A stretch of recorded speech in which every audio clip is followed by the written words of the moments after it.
যে জীবনে পুতুল নাচের ইতিকথার কিংবা ধরো বাংলা সাহিত্যেরও আশেপাশ দিয়ে যায়নি, সে এই সব এই বাক্যবন্ধটা জানে, শরীর শরীর তোমার মন নাই কুসুম।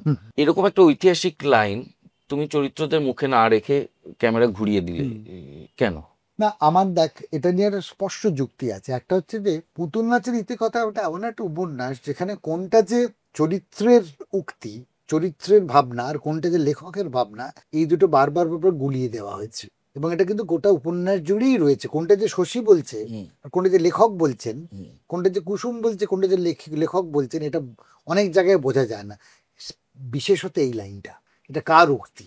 ফলত আমার কাছে এরকম অনেকগুলো জায়গায় তুই দেখবি, অনেকগুলো জায়গায় I came out of the characters এবং প্রকৃতির ওপর থেকেছি। এবং এই লাইনটার ক্ষেত্রেও তাই, যেখানে আমার মনে হচ্ছিল একটা অনেক ইমার্সিভ একটা এক্সপিরিয়েন্স দিতে হবে মানুষকে। এটা একটা সত্যি মানুষের ঘটনা নয়, এটা অনেক বড়। সেই জায়গাটা বোঝানোর জন্যই আমি কিন্তু একটা ইমেজারির ব্যবহার করেছি instead of getting into the face of the character. ওটা যে শুট করা নেই তা না, শুট করেছিলাম। পরে যখন বলে না আমার কুসুম বেঁচে আছে, ওটাও শুট করা আছে। I never felt using them, ফেলে দিয়েছি। আমার মনে হচ্ছিল যে এই এলিয়েনেশনটা দরকার আছে, to come away, to stay in distance.